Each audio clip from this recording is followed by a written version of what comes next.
This is the Rise Up See Red podcast, all about the Arizona Cardinals and the NFL, featuring insider and outsider perspectives. Enjoy the best hour of Cardinals talk on the web. Now here are your hosts, Jess Root and Seth Cox.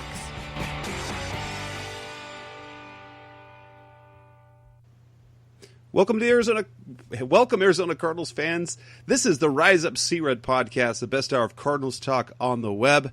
This is episode 240, as the Cardinals still do not have a win, and a disappointing 38-20 loss was the result of their game this past weekend.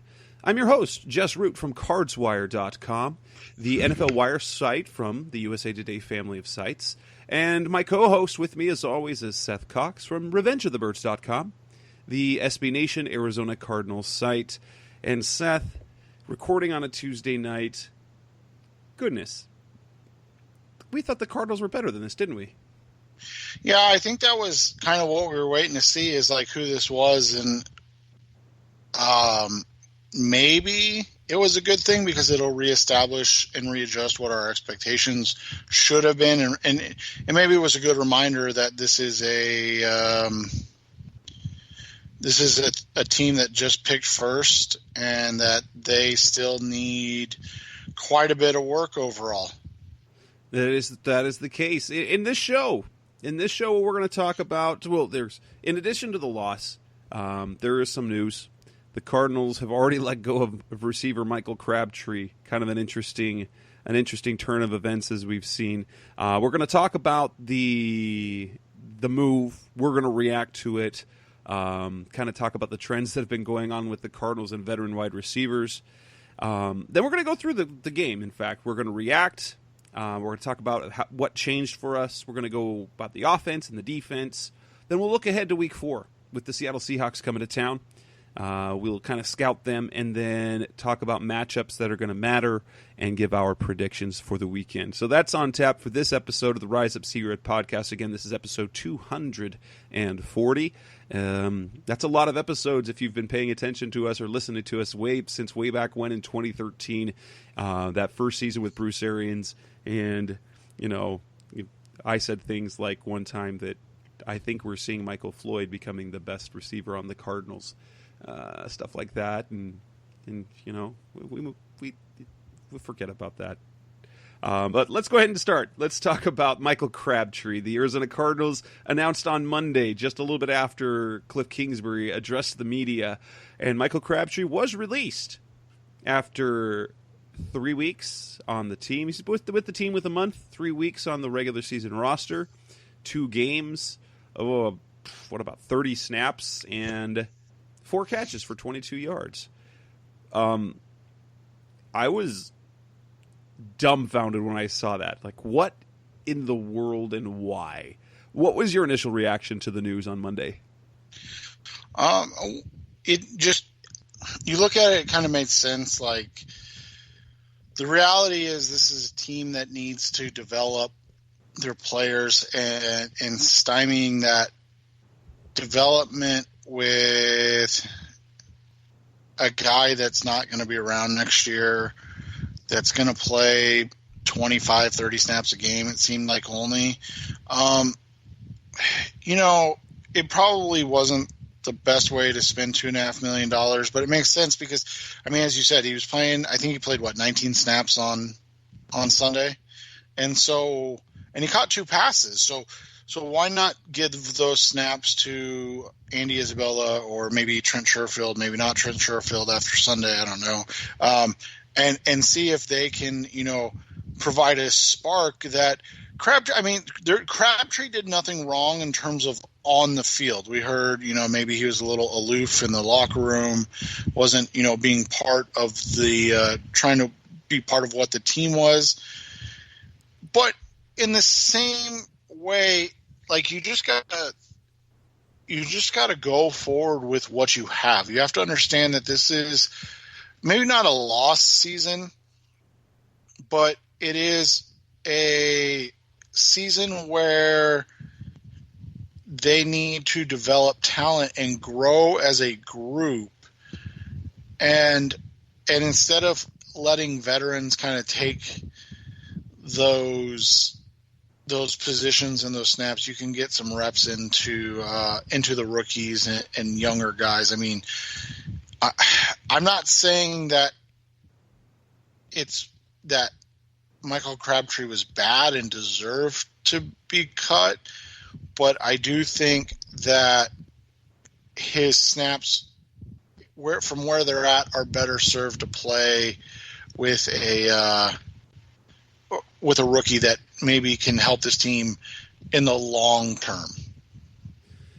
Yeah, that makes sense. The truth is that it just didn't. I felt that it was kind of an odd move to begin with. Well, we felt that this signing was an interesting move to begin with, and I know you on Twitter said, you know, you understand the release, you didn't understand the signing to begin with, and the comment that we made on this show after the addition was how the Cardinals signed him with kind of the expectation, because this is a team that was kind of in a win now, or at least trying to compete, that they weren't throwing away this year. A team that knew that it wasn't going to compete would just give those reps to a young player.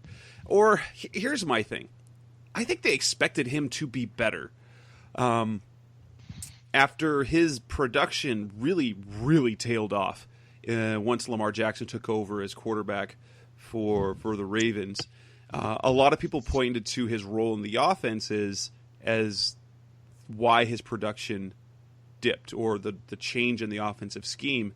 Because through the first 9 games, it looked like he was on pace to have one of his better years, one of his more productive years, and then just the drops and maybe, here's the thing, maybe that wall hit. Maybe that's exactly what happened, is that the skills diminished, or the ability diminished, or something happened. And this was just a poor job of scouting by the team. Because here's the thing for me. I get why they would release or wouldn't play, but since you've already got him on the roster, unless he's going to be a malcontent not getting a bunch of playing time, why not keep him on the roster unless you need the roster spot? Because you have to pay him anyway. Because he's on this. Here's the financial part to that. They paid him $500,000 to sign. His base salary is $1.75 million, and because he was on the roster in Week 1, the Cardinals are on the hook for all of that money. They paid him $125,000 in roster bonuses, because he could make up to $1 million for the year in per game active roster bonuses. He was active for 2. That's $125,000.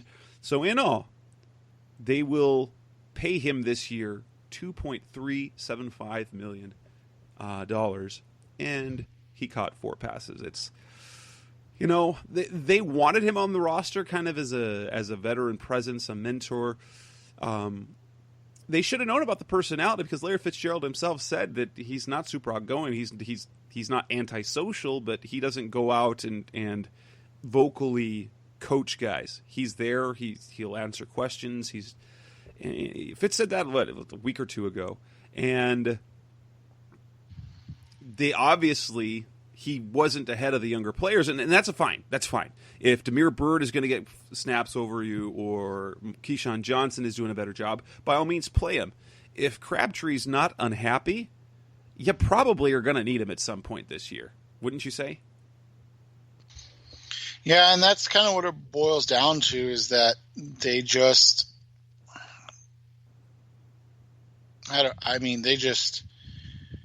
they seem to be going in different directions, and that is what I think the problem overall seems to be, more than anything, is that we're seeing a lot of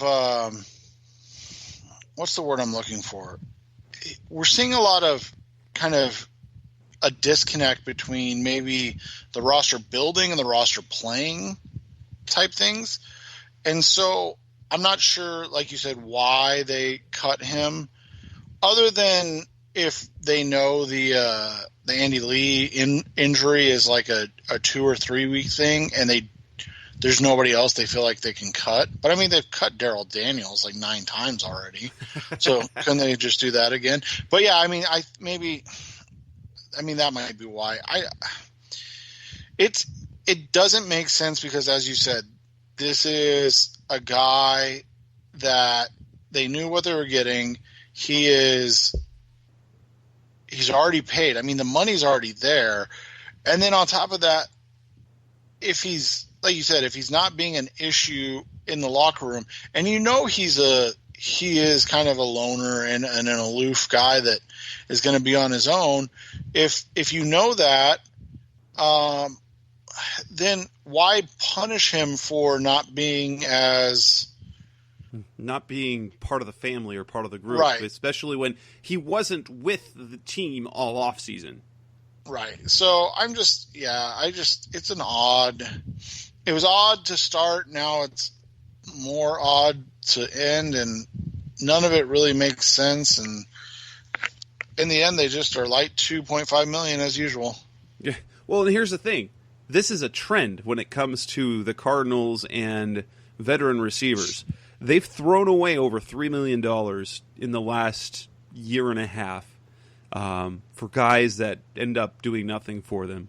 Part of that is their approach. Like last year, Bryce Butler. They signed him kind of as their... All offseason, he was working like he was their number 2 receiver. $300,000, he gets cut.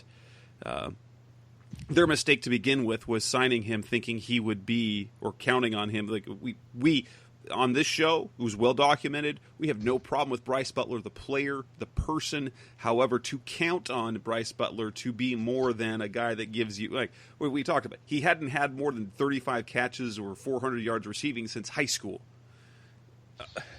So it seemed odd to give him that money and then to expect him to be more than he's ever been. He got cut. That's $300,000. Okay, that happens. But then they turned around and did it again this year and signing Kevin White. You know, the former top 10 pick, you know, oft injured, super high talent, potential. He gets cut. That's $400,000. Okay. But when you compound that, you've got $300,000, you got $400,000, and then you go out. So after all through the preseason, you're talking to Crabtree. You want to get him on, and you know he doesn't like the money the first time, so you go and up the money. You pay him $500,000 up front. You put him on the roster. You guarantee that salary, and then you cut him. And I think they don't know what they're doing with receivers, do they? No, and I think that's the problem. Is like the guaranteed money always seems to be there. That they're willing to guarantee things that other teams are not, and maybe that's. I hate saying this. Maybe that's just the fact that they're the Cardinals still, right? And so you have to understand, especially after last year. Yeah, and so you understand that they're going to have to overpay for teams or for players to want to come here. But at the same time, I mean, you expect this team to know what they're getting so I mean, I wouldn't compare Kyler Murray and Lamar Jackson like side by side as equals in players.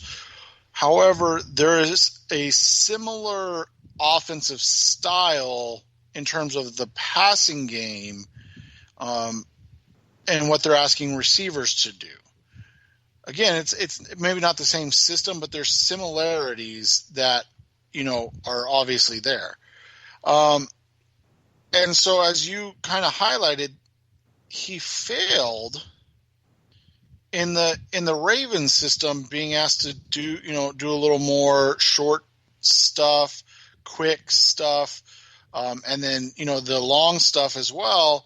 And now you sign him for the same thing. It just seems like this again. I think I hit on this a lot over the offseason about their lack of professional or self-scouting. Like, it just seems like they sometimes make moves based on like, this is what we should do based on how maybe the analytics or like what we would think. But I don't know, like it didn't make a lick of sense. And now you're out $2.5 million. And so if you wanted to do something for like a Trent Williams or a Jalen Ramsey,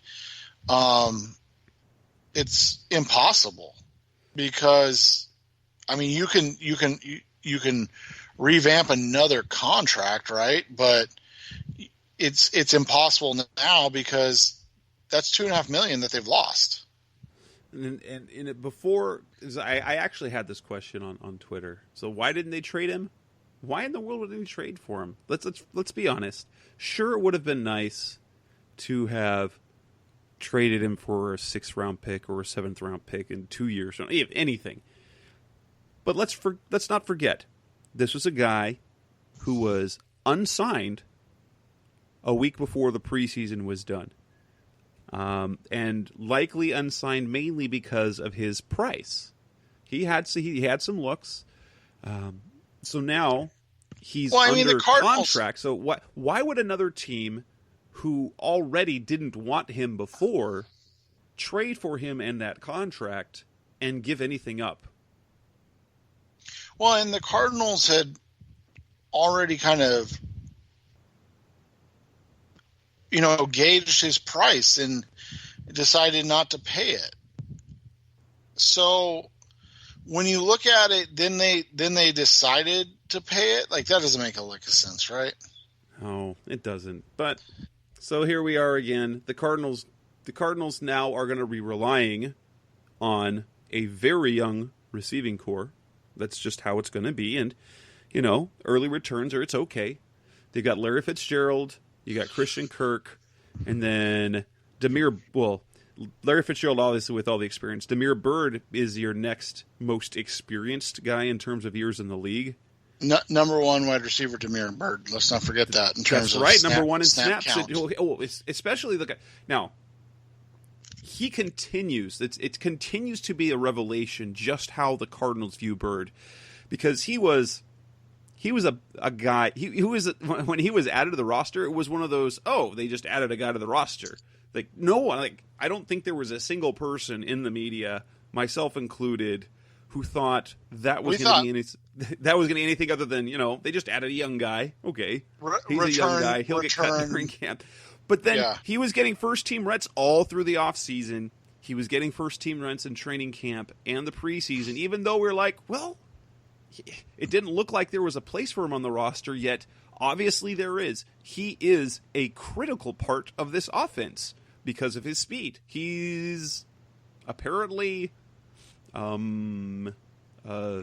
this version, a new iteration of J.J. Nelson, only, I guess, a little better. Well, and I think a lot of it comes down to they just, they don't have. So you have Kirk, who's kind of like we've talked about it before. He's probably like a Randall Cobb type player, like a slot guy that can move outside, win outside, but like he's better at the intermediate and catching it short and making moves and stuff like that. Fitz is a deep threat, but like a 50-50 deep threat type of guy. Like he's not going to be a guy that runs away from people. And then we've seen him kind of be that pseudo tight end as well. And then they don't really have. Keyshawn is kind of a young Fitz in terms of like he plays like Fitz now in terms of not necessarily gaining a ton of separation in his routes. So he's kind of a 50-50 guy and not really. He's a better version of Michael Crabtree essentially, which is why Crabtree got cut.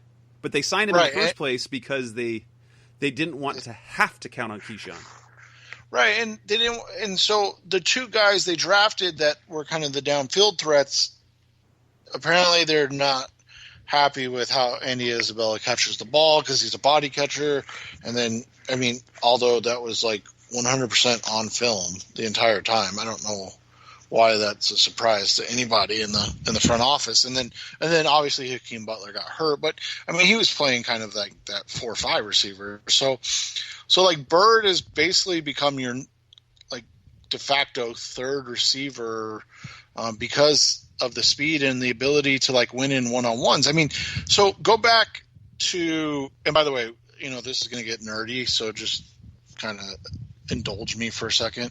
You go back to the game, and they ran a play where they had 4 wide, trips to the left of the quarterback, Keyshawn Johnson to the right, single wide receiver.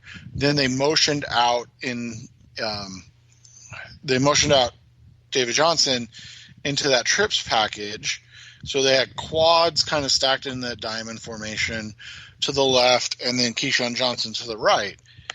I looked at my wife and said they're going to run a slant to Keyshawn Johnson. And what do they run? A slant to Keyshawn Johnson. So all of a sudden they're showing tendencies. Like you're seeing okay, they're going to go slant away from the diamond package. That's what they've done in that quad set 3 times, I want to say.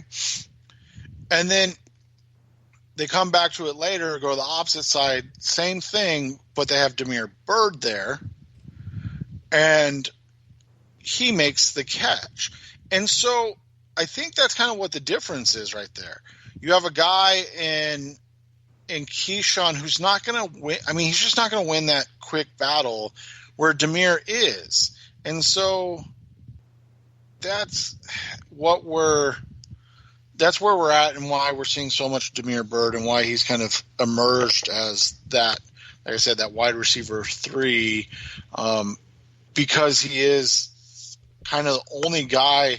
I mean, Isabella can do it too, but right now he's the only guy that's getting playing time that's able to kind of win short, intermediate, and deep, whereas like Kirk is more of a short and intermediate, and then Fitz is kind of a – I mean, I don't mean to disparage Fitz at all because he's still the best receiver on this team, but he's not really a true deep threat. Like, he's good for a deep play and making, spectacular catches on deep throws, but he's not exactly going to take the top off a defense. So right, he's not he's getting open, but he's not doing it from the border near the sidelines.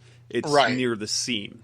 It's kind of running that seam, or running those flag routes towards what would be the pylon at the midfield line, and catching 40-yard throws. And so those are, that's kind of what you're seeing right now, is that Byrd is their only kind of 3-level guy, where they have, like I said, they have Kirk, who's your first and second level, and Fitz is kind of just Fitz. I mean, like we said, he's still a wide receiver, but he's basically like a glorified H-back tight end at this point in terms of like athleticism, in taking the ball down the field.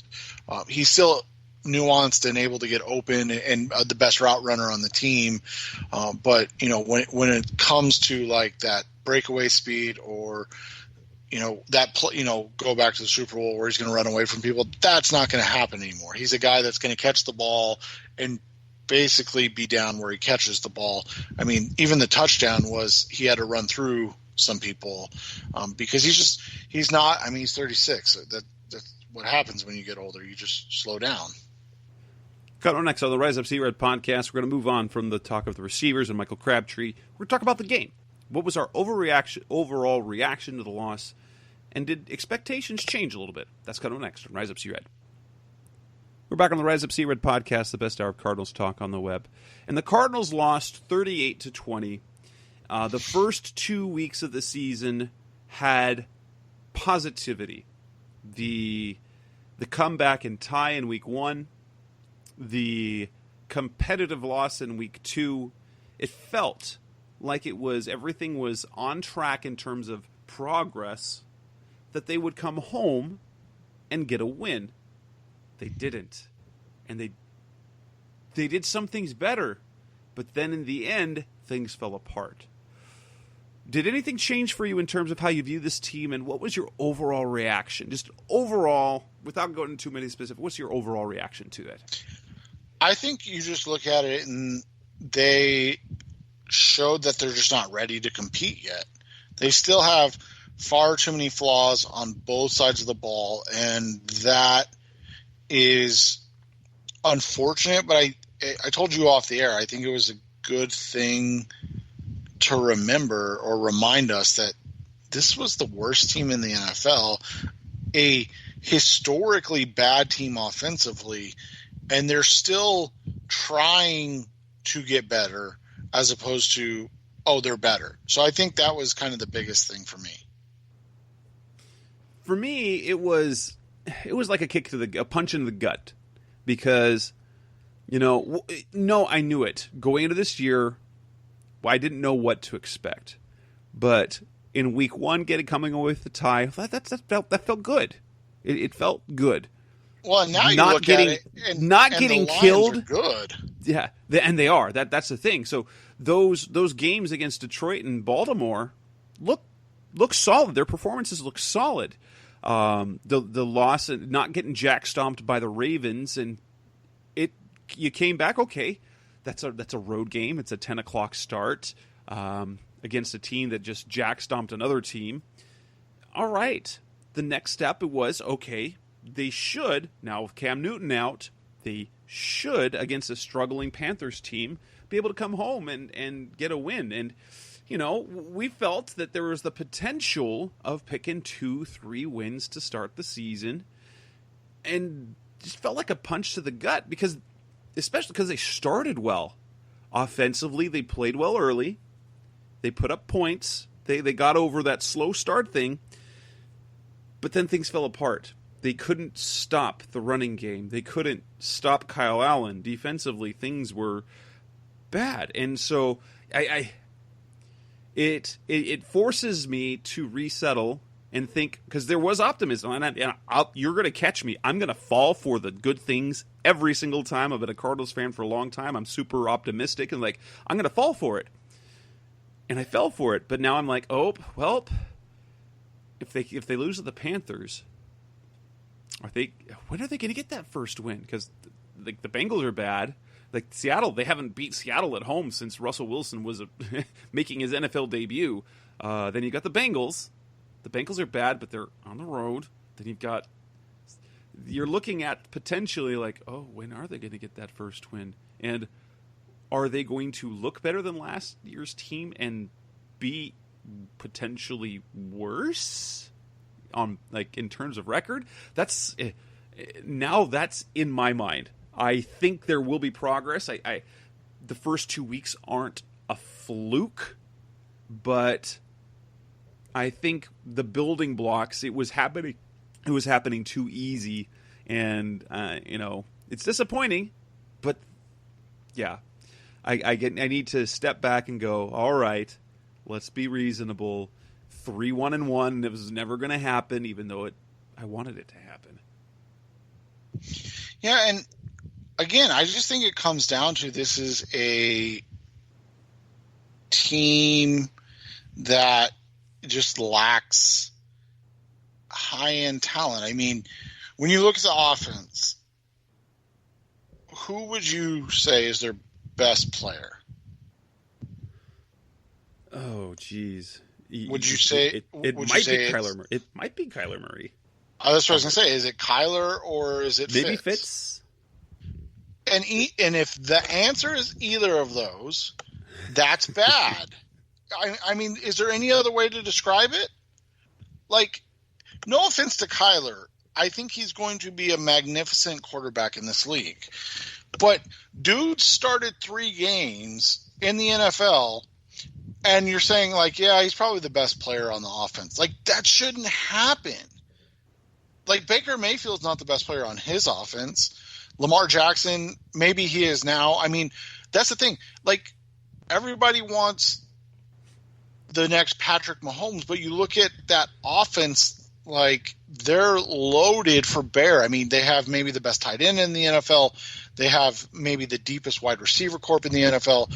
They had before a litany of injuries, a dynamic offensive line, and then now they have maybe the most talented quarterback that has ever come into the league.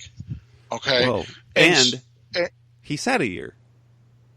Well, and he had a chance to sit and marinate with Andy Reid, and so when you're looking at it this way, and you go, okay, Kyler Murray or Larry Fitzgerald, both of those are maybe the right answer, but it's so wrong that they're the right answer, because you shouldn't have a 36-year-old or a 22-year-old be your best player. Like, that just shouldn't happen. There should be enough talent on the roster that you're saying to yourself, like, hey, we need to do this, because that alleviates pressure. But that's the thing, is they're allowing, for better or worse, and we'll find out obviously in the next 5 years, but for better or worse, they're basically saying, like you said, Kyler's our guy. We have to let him win or lose games for us. And this week, it was not win. And it was, you saw, and we'll talk about this more, but you saw him look kind of like a rookie. He didn't look like a rookie the first 2 weeks of the year. He looked like a budding star. And early on in the game, he looked solid. And then things sort of fell apart. As you look at this team now, do you still see it as... Now, I'll be honest. I felt they would stack some wins early and probably fade late. We were talking 6, maybe 7 wins. Do you still see that potential ceiling for the Cardinals, or are we looking... Is it becoming more realistic that this is a 3-4 win team again? I look at it, and I just look at the schedule, and it's one of those things. Like, if they play like they did this weekend, they're a 3-4 win team. If they played like they did the first couple weeks, they're a team. I mean, the third, second half of game 1 and then most of game 2, they're a team that can stack wins still. When you look at it overall, the NFL is really not good this year. I mean, it just seems like a 4-team race at this point. Like, you've got the Rams and the Cowboys in the NFC, and then it's the Patriots and the Chiefs. And realistically, it might just be the Patriots and the Chiefs, and whoever comes in the NFC is playing for second place. And so since the Cardinals only have to play the Rams twice out of that group, they should have a chance in every game. Realistically, they should have a chance. And I think you're seeing that in the Vegas odds still. I mean, yeah, they're a home dog, but they're a home dog at 4 points, not 24 points like we saw with the Jets, or 26 points like we saw with the Dolphins. So I think that's what the difference is that there's still talent enough to be competitive. It's just which team's actually going to show up. Coming up next on the Rise Up See Red podcast, we'll talk about the offense. What was the good? What was the bad? What are our thoughts on how things did offensively? That's coming up next on Rise Up See Red, the best hour of Cardinals talk on the web. We're back on the Rise Up See Red podcast, the best hour of Cardinals talk on the web. Let's talk about the good and the bad on offense, because there was both good and bad. And the good started. Although there were, the Cardinals came out quickly. So they scored a touchdown on their very first drive. They got a field goal on their second drive. And they were moving the ball masterfully. They weren't doing chunk plays, but they were just dinking and dunking. They were making plays. And it looked like, okay, this is good. There was the one concern. Nothing. It was all very. It was death by 1,000. We've seen the Cardinals fall prey to this defensively by teams, but it looked really good. The short passing game was great. The pace was on point. Kyler Murray was using his legs. It was sort of unlocking that part of the offense at the beginning. This was exciting, and it was promising. What were your thoughts at the start of the game with those first couple of drives? It was exactly what we expected to see this year. This is how we expected the efficiency of the offense to run. I talked about it at this notion of running the football, and that the fact that passing game really is just running the football. It's just a way that it's just a different way to get the same result. I mean, people were complaining like, oh, you're only going, 4 to 5 yards per play. However, what do we want to see from running backs? 4 yards per carry, right? So it was something that was working. It was when they had to open the offense up and they had to change things all of a sudden you started to see the issues.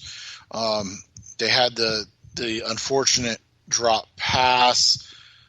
They had a couple of bad decisions from Kyler Murray in terms of holding on to the ball too long or trying to do too much. And so when you watch the offense flow, they were flowing in a way that used that short passing game as a surrogate for the run game because, quite frankly, they can't run block. And that's a problem. I mean, the offensive line is another thing completely. Carolina was able to do pretty much whatever they wanted in the second half against them. David Johnson ended up with 37 yards rushing. 15 of those came on one play. And so they ended up with 10 carries for 22 yards and one for 15. He caught 6 passes for 28 yards. I know.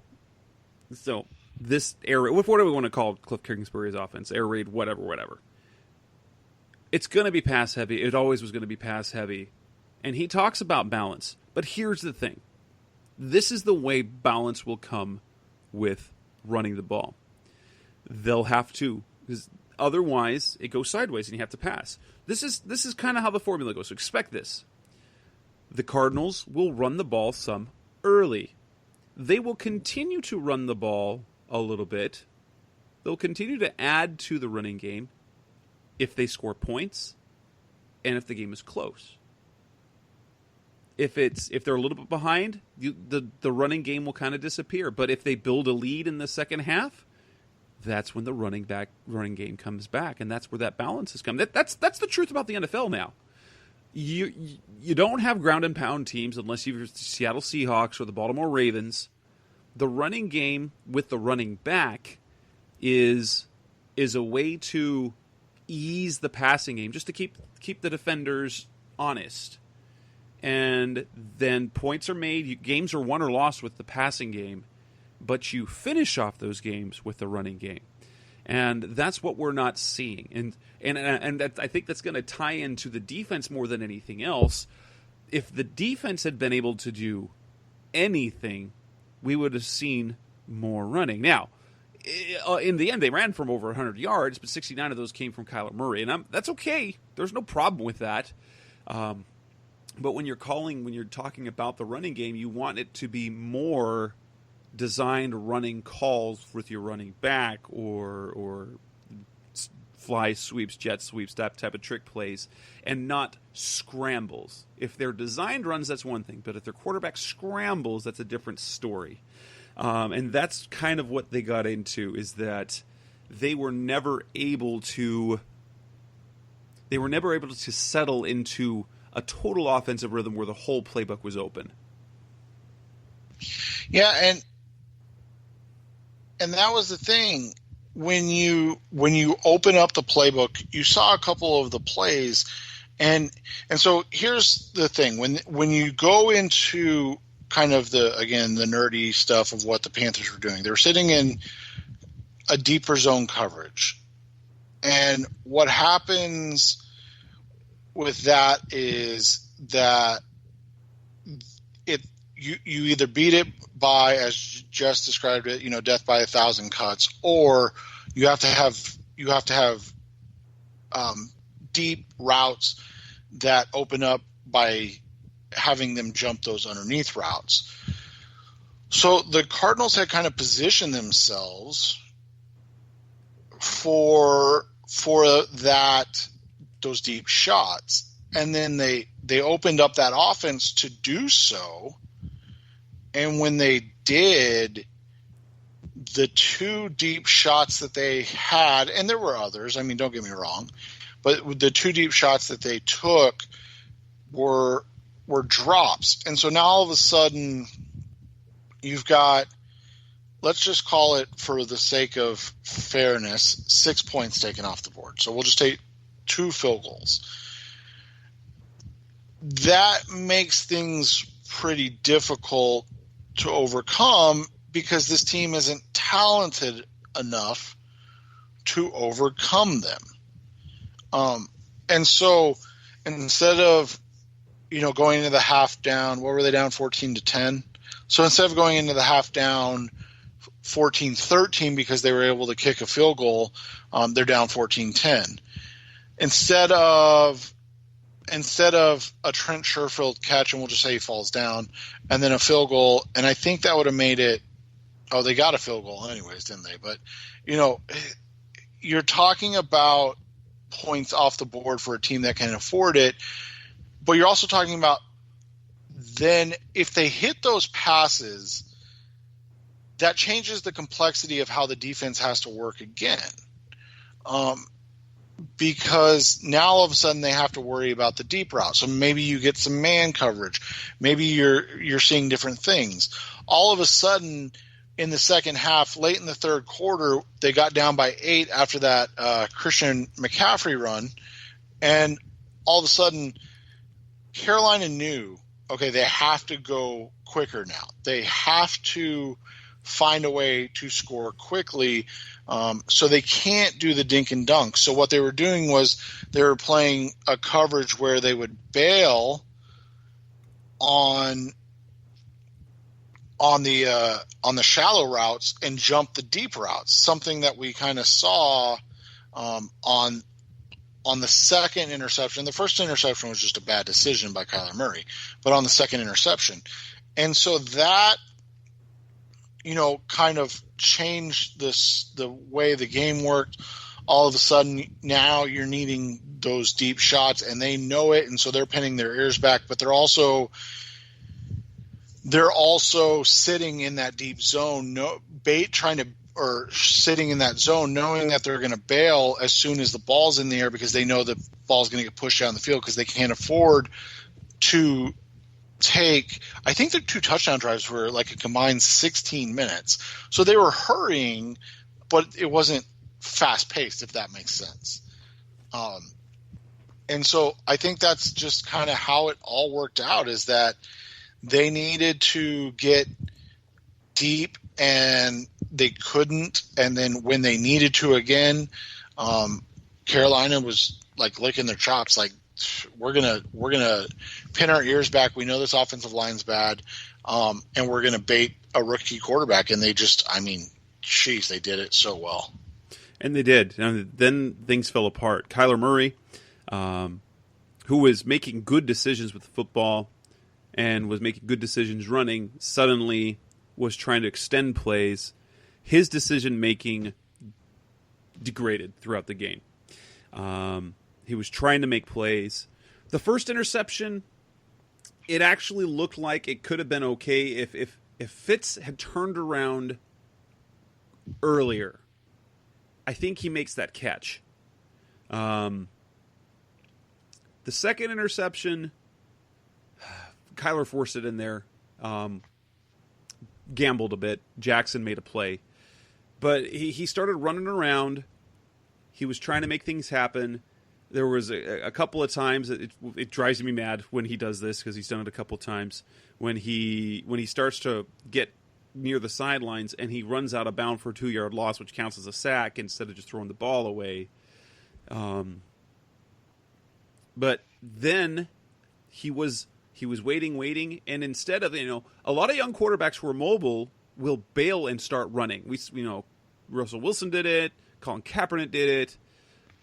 Kyler was waiting a split second late, and then when he would think he would be able to go and find open field, he gets tripped up. So the defenders would get to his feet, or they were able to close in on him. And so the sacks came. 5 sacks came in the fourth quarter.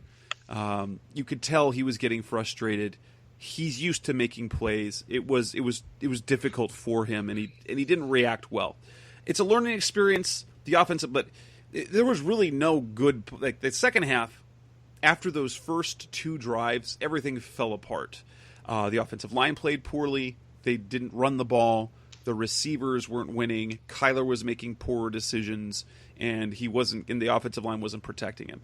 In all, it was just a disaster. But that wasn't even the biggest disaster in the game. That's what we'll talk about next on the Rise of Sea Red podcast, the best hour of Cardinals talk on the web. We'll talk about the defense, which was a disaster. We're back on the Rise Up Seat Red podcast, the best hour of Cardinals talk on the web, and we will talk about the good and the bad on the defense. And the fact of the matter is, there was very little good that we can take away from how the defense played. It was atrocious. Yeah, it was. I told you this off the air. It was basically akin to what we saw offensively last year. I mean, this was. I think this might have been the worst defensive performance from the Cardinals since the Seattle debacle under Ken Whisenhunt, because this was a team that we felt like had enough to compete, and they couldn't stop Kyle Allen if their life depended on it. I mean, they literally couldn't stop him. He picked them apart. 'Cause here's the thing. They don't have a great receiving core. They've got Greg Olsen. They've got Christian McCaffrey. You'd think that the game plan would have been pretty simple. Stuff the box, force Kyle Allen to make plays. So basically, take Christian McCaffrey away, which is, guess what? That's what the Tampa Bay Buccaneers did the week before. Todd Bowles said, okay, you're going to beat us with the pass. Cam Newton had not been throwing the ball well. And there's the other part. Then you send pressure. Stuff the box to stop the run, then send pressure on passing downs. And Kyle Allen had all day. Now, Chandler Jones got him twice. In fact, Chandler Jones, if you look at his stats for the year, 3 games, 3 sacks, 3 forced fumbles. It's pretty impressive. But he didn't get pressure the whole game. The only time he got pressure were those 2 times. There was really no pressure from anybody else. Corey Peters kind of chased him out one time. Terrell Suggs hit him once. But for the most part, he had all day back there. And so he picked him apart. The run defense was... the run defense. And, the tight end defense. We've got plenty to talk. So the run defense, the pass rush, and the tight end defense, which continues to be a problem. It was a recipe for disaster. This was not good at all. There was really nothing good to take away from that, except for maybe a couple of Hassan Reddick plays where you saw that, he made a play in coverage. I mean, he had 12 tackles.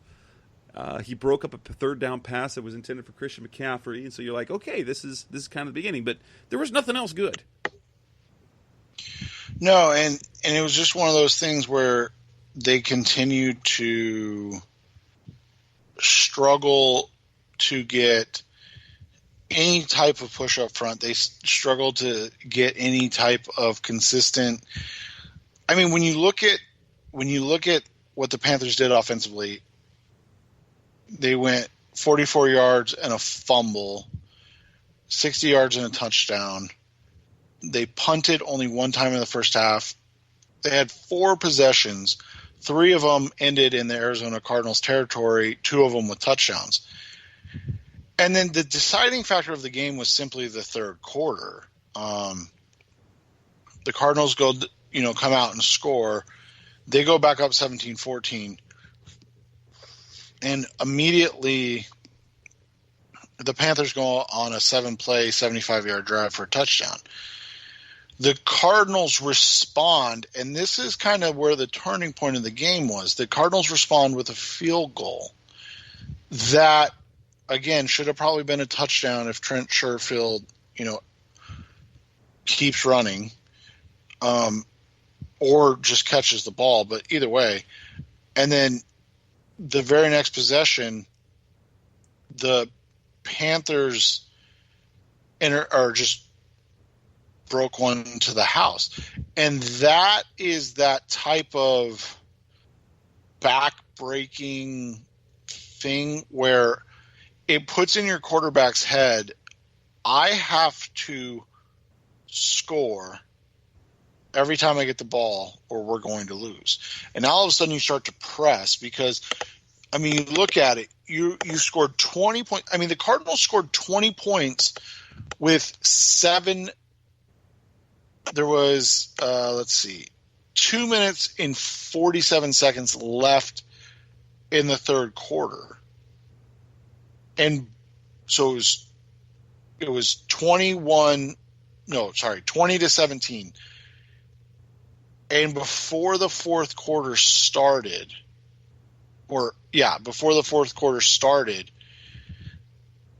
Carolina had scored 2 more touchdowns. That's that impossible kind of thing to overcome for an offense, but it also tells me that there's just a defense that either one thought that, hey, we just need to stop Christian McCaffrey and we'll be good, or two, they just weren't ready. And you hate to assume it's either of those, but I mean, there's no really logical explanation for it, is there? I mean, unless the only logical explanation would be that they're awful. they're either awful, we've seen it before when the Cardinals face a backup quarterback. I mean, they should have come. This is the mentality's wrong. They're like, okay, we've got this because it's a backup quarterback. They should be going, oh my gosh, it's time to eat, and they're going to go after him. They're going to force interceptions. That's what should have happened. That didn't happen, and the part that's the thing. We all know that maybe the expectations were a little too much. You lost Patrick Peterson, you lost Robert Alford, and it usually is the case where a defense needs half a season to sort of grow and to get in itself and be used to itself as a unit and a scheme and a system. But with the number of veteran players they brought in the offseason, you felt like that the defense was going to be the stabilizing factor, and it has been far from that. Before this past week, they had done well against the run in terms of running backs. Christian McCaffrey didn't have a great game outside of the big touchdown run, but they didn't stop him. It was, outside of the 76-yarder, it was, 3.5 yards a carry, that's respectable. And against McCaffrey, that's good. But you can't go and let them do that big play like they had against the Vikings. Dalvin Cook went for 85 yards. It was the sort of problem they had last year. So here's my take. My feelings after the game was, so it wasn't the scheme. Because last year everyone talked about how the 4-3 wasn't the fit, and that's why they were bad. They're a 3-4, and they're doing the same things. They're not getting pressure on the quarterback. They're not stopping the run. They're not covering people. It's a comedy of everything. So maybe Steve Wilkes and his defensive coordinator last year can feel a little bit vindicated. It wasn't the scheme. It was just execution and talent, apparently, because that's how it felt to me. Yeah, and we didn't expect it to be good. So I don't want people to say that or to think that's what we had kind of expected. We didn't. We knew that this was going to be a transition and a struggle. I mean, Darius Fallon was let go. Hassan Reddick didn't practice all camp. They're without their starting cornerbacks. All of those pose huge issues.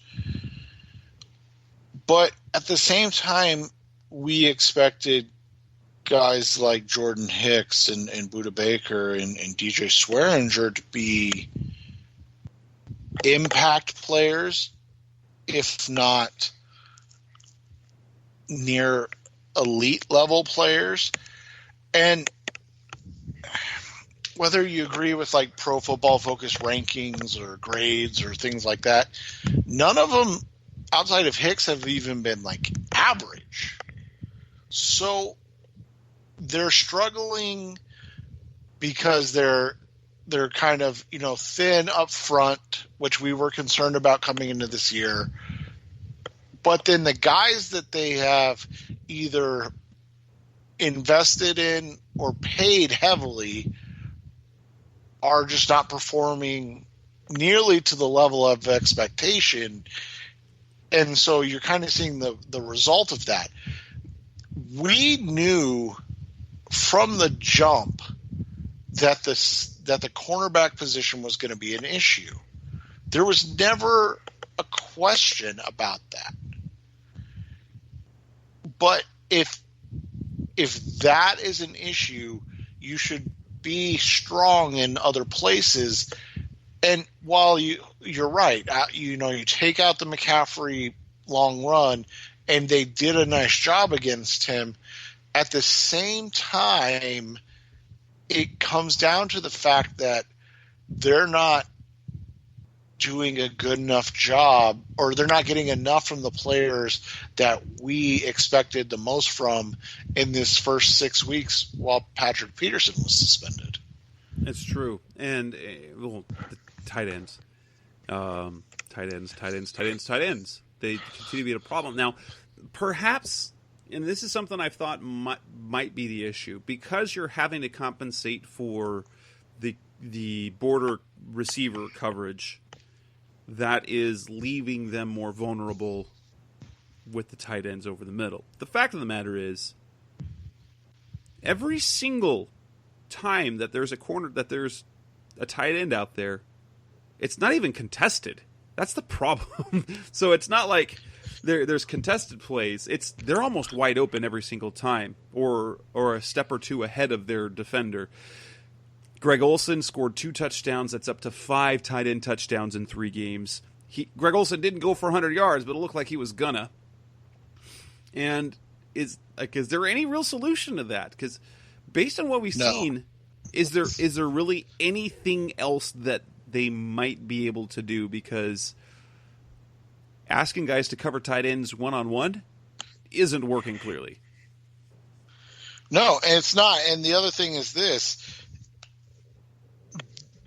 Every piece that they thought could fix it is not able to fix it. DJ Swearinger, Budda Baker, they've moved Brock and Chris Jones over the tight ends, and then both linebackers are supposed to be, great coverage guys. None of them have fixed the issue. And so I don't know if it can be fixed at this point. Again, I'm not going to be calling for Vance Joseph's head, because I think a lot of this is he's not able to run his full scheme because he doesn't have any talent at cornerback, and that's not his fault. So he's doing what he can to put the guys he has out there in a position to be successful. But at the same time, I mean, it's becoming kind of a joke. I mean, has anybody looked at TJ Hawkinson's numbers this season? Oh, I haven't. Are they any good outside of week 1? No, he hasn't. He's literally done nothing outside of the first game. And so it again comes back to this idea that you just have to roll a guy out there and you'll be successful against the Cardinals. Catches for 8 yards after week 1. Yeah, and that's what I'm saying. Like, he's literally done nothing. So while we can acknowledge that TJ Hawkinson will probably be a very good tight end, Mark Andrews is putting up incredible numbers, and Greg Olsen is a borderline Hall of Fame tight end, it has nothing to do with the players. It has everything to do with the team they're playing against, and that's what the problem ends up being. Coming up next on the Rise Up See Red podcast, we're going to move on from last week. It's time to move on to next week. Let's take a look at what the Seattle Seahawks are. Let's scout the Seahawks coming up next on Rise Up See Red. We're back on the Rise Up See Red podcast, the best hour of Cardinals talk on the web. We're not going to talk matchups necessarily, but let's learn a little bit more about the Seattle Seahawks and what they've done so far. Seattle is a 2-1 team who has come away with 2 very close wins and a loss last week on the road to the New Orleans Saints with Teddy Bridgewater at quarterback, where they fell quite a bit behind and furiously came back towards the end, but they never were really in a position to win or put themselves in a position to be able to win. So it's not the same type of thing. Where are the strengths right now for the Seattle Seahawks? I mean, the strength is simply Russell Wilson. He is playing at an insane level. And here's the thing. Russell Wilson is one of the best quarterbacks in football. We've got to own up to that. He gets the recognition, but not nearly the recognition he deserves, because he does things at an incredible levels. Brock Heward said on the radio, he said, leading up to last week, he doesn't know if Wilson has thrown a bad ball yet this year. And that's the thing is there's not much that you can do to stop him. So when you look at it from that perspective, it's not like hope is futile type thing. I mean, this team is not your little brothers Seahawks. I don't know. I mean, that wasn't that long ago, but they give up a copious amount of points. I mean, just over 26 points per game already this season. And they haven't exactly played world beaters. I mean, they played a bad Bengals team and won by a point. They played a Mason Rudolph-led Steelers team, gave up 26, and then they played a Teddy Bridgewater-led Saints team at home and gave up 33. Their pass defense is well. Here they're having 2 issues. One, they're getting nothing in terms of pressure from the edge. Well, they don't have Jaron Reed; he's out right now, suspension. Yeah. Ziggy Ansah played for the first time in Week 3, and as Heward said, it was an invisible 18 snaps. Jadeveon Clowney hasn't done anything yet, and the secondary, without that pressure up front, hasn't done anything. And so you look at it, they're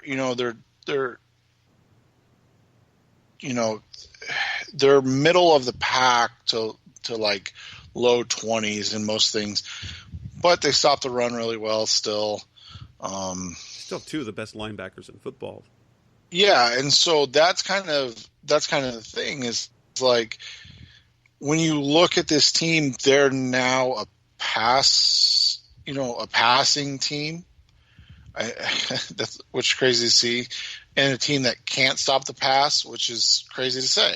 Like this is just not. I mean, they still run the ball a lot. Don't get me wrong. They have Carson's got the fumbles this year, and they're not. I mean, they're not running the ball well by any means. I mean, on the season they have 332 rushing yards, which is basically middle of the pack, 15th overall. They've only run the ball 84 times. The offensive line has been bad. Yeah, and so when you look at the pros on this team, it's truly Russell Wilson. I mean, it really is. And so the question becomes, can they do enough? Can the Cardinals do enough to hold down Russell Wilson and not ask Kyler Murray to win another game? And that was, I think, my biggest tweet from like this weekend that bothers me so much is that the Cardinals in the first 3 games have basically like asked Kyler Murray to win the game for them. Like, hey, we know we're not playing well. Can you just like bail us out? And so, I mean, that's just not fair for a guy in his 3rd game of his NFL career. That is kind of crazy, especially because he actually did it in Week 1. And so they're like, all right, he's a star. Right. And so take over, rookie. Right, and so that's the thing. So now you look at it, and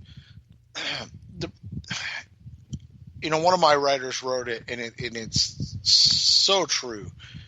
Think of how different this game would have played out against the Panthers if one drive they early in the game they found a way to get a stop. So instead of exchanging scores, you're able to get a stop right after the Cardinals score.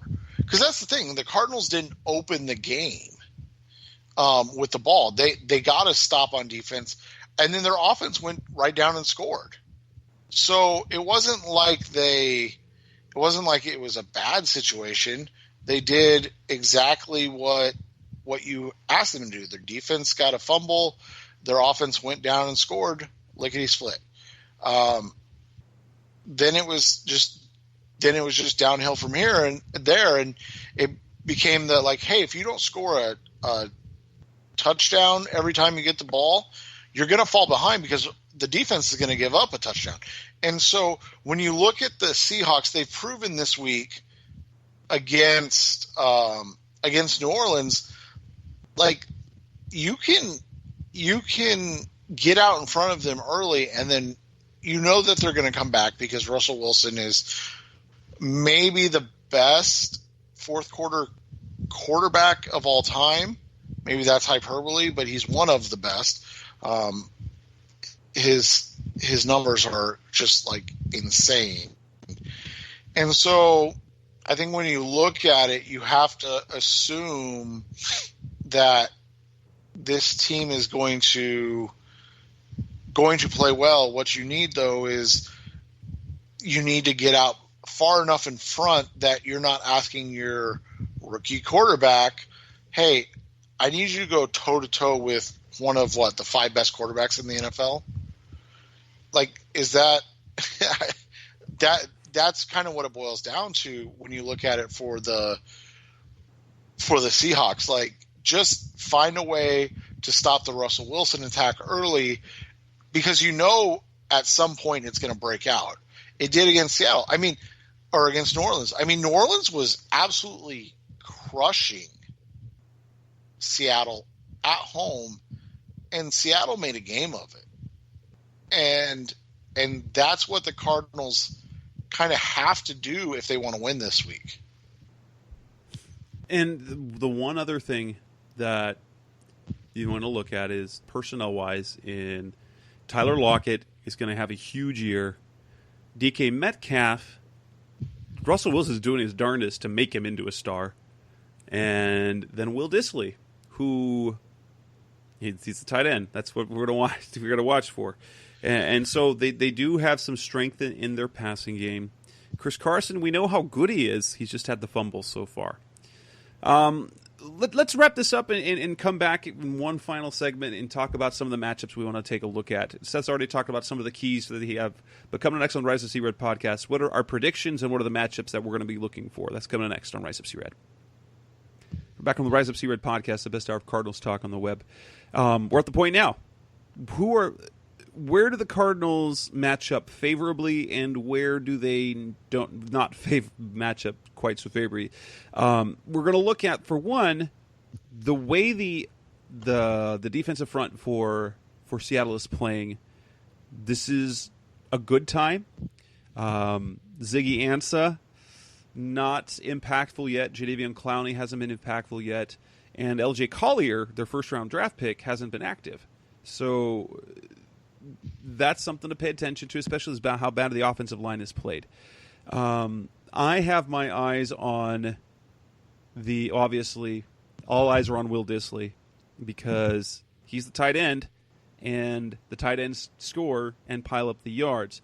He's much better than people. Well, entering last year, we didn't really know much about what they had. Now, the Seahawks also, as of Thursday or either Tuesday afternoon, traded away Nick Vannett and are re-signing Luke Wilson, a guy that's hurt the Cardinals before. So you're going to be looking at a duo of Will Dissly and Luke Wilson at tight end.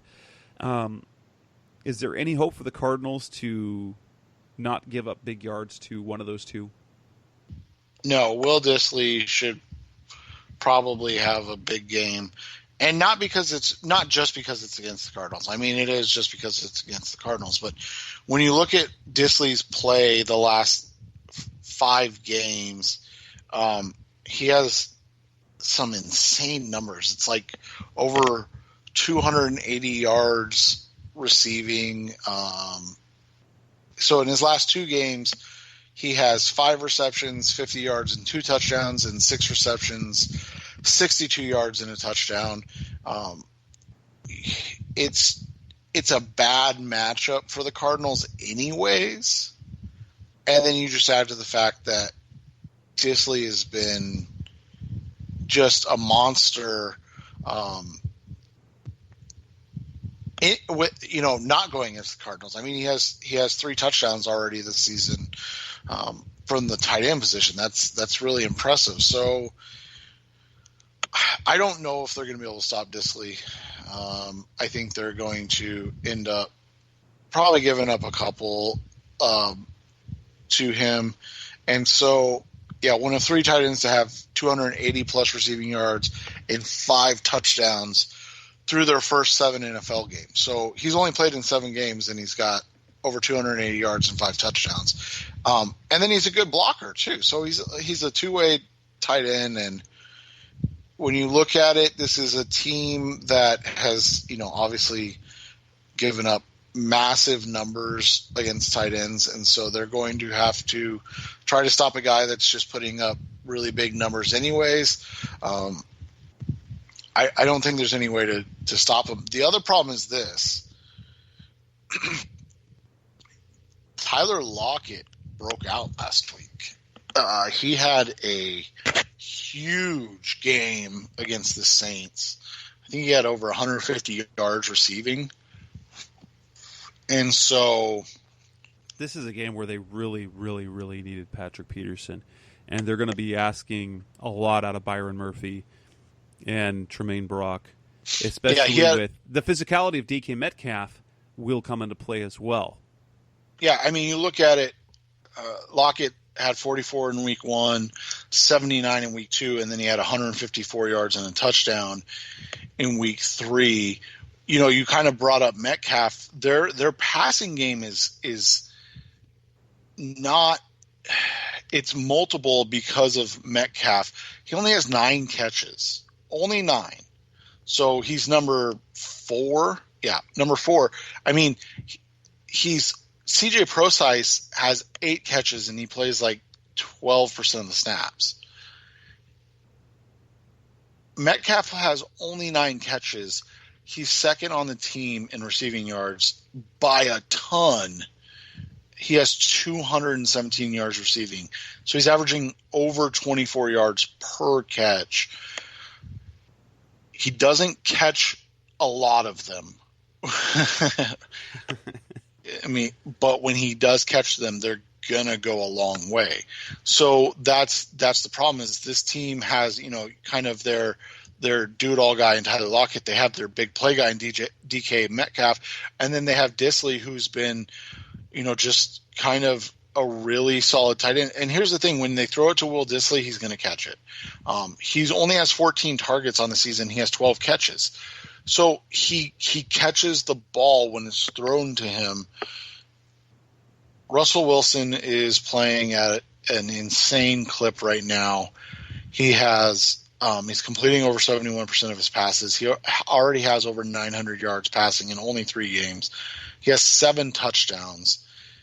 This is one of those situations where the Cardinals better figure out quick what they're going to do, or it's going to be it could get sideways pretty quick, because the weapons, like you said, like Lockett, I think Murphy can do an okay job on Lockett. I think that's kind of the guy, and I'm probably going to get just shredded by this, but I think Lockett's the type of guy that Murphy was drafted to handle.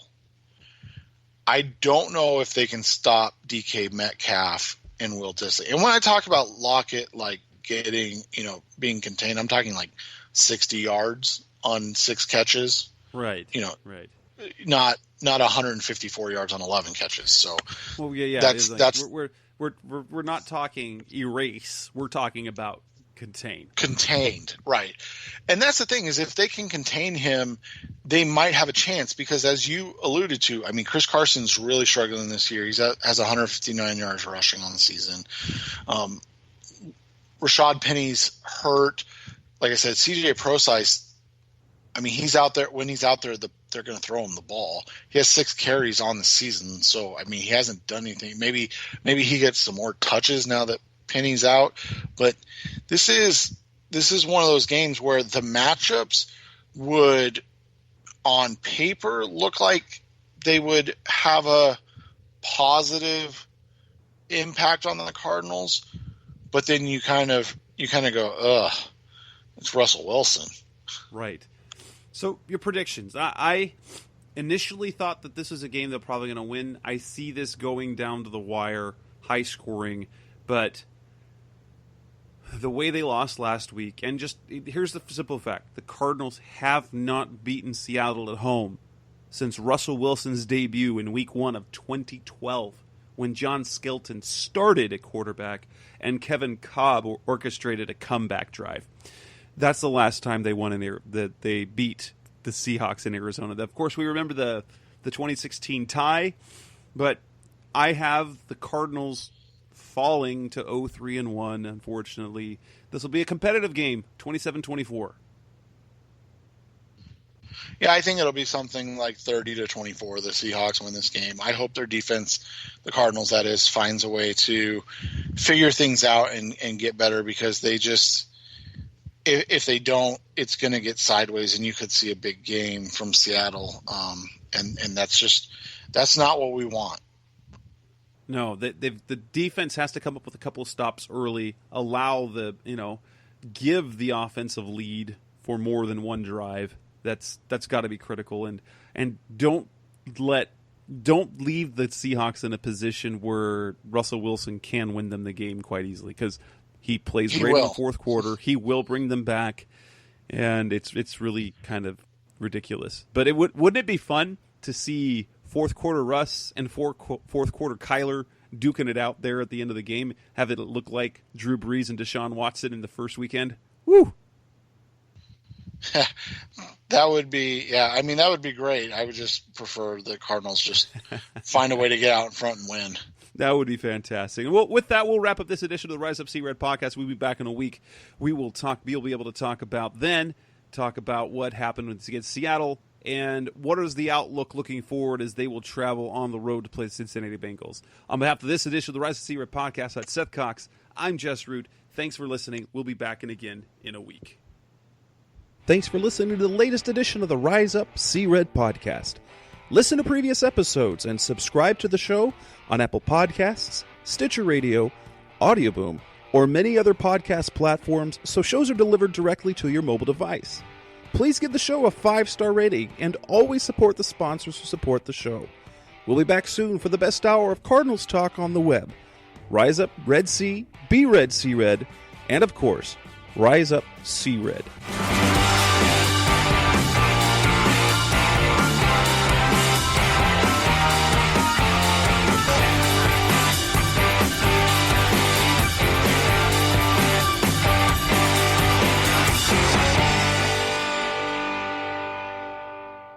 Rise up!